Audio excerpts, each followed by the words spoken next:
Um, Um, um, that's a tough question. Big question.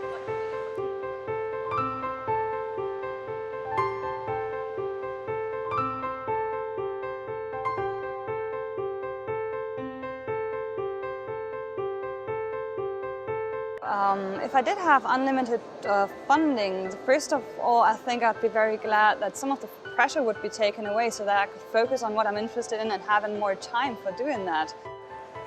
well, first, I guess I must build a new laboratory, a bigger one, very bigger one. Get more people to work in them in the laboratory.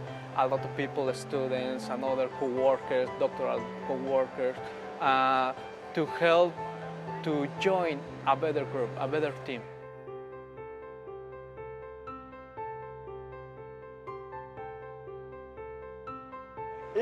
If I had all the resources, the money, then I will start working on space cognition, especially to understand the understanding of memory formation or memory consolidation in extreme conditions such as zero gravity. One of the problems that fundamental scientists and clinical scientists are a bit separated nowadays.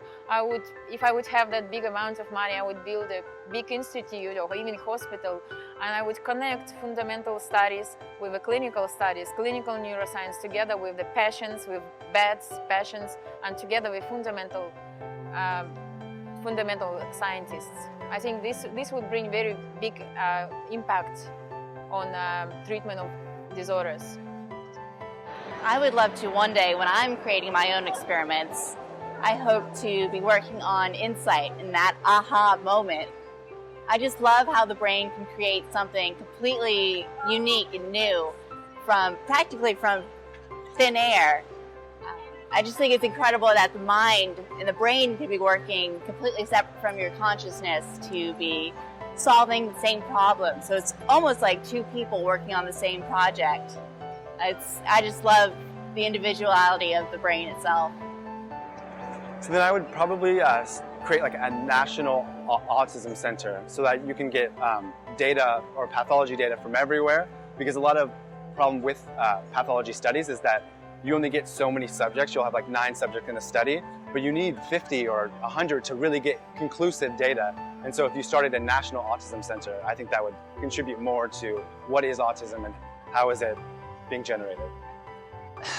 I'd like to cure Alzheimer's. I guess I'd like to be the guy who's like, that guy right there, he came up with it. That's, if I had all the research, if I had all the resources and money, that's what I would do.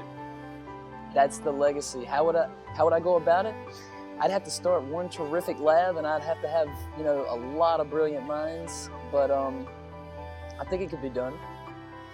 You know, I think one of the big challenges today is to provide funding for some of the kind of crazy ideas that you have. And I think that with the funding climate the way it is, we're stuck performing safe, predictable research, and it's not as exciting.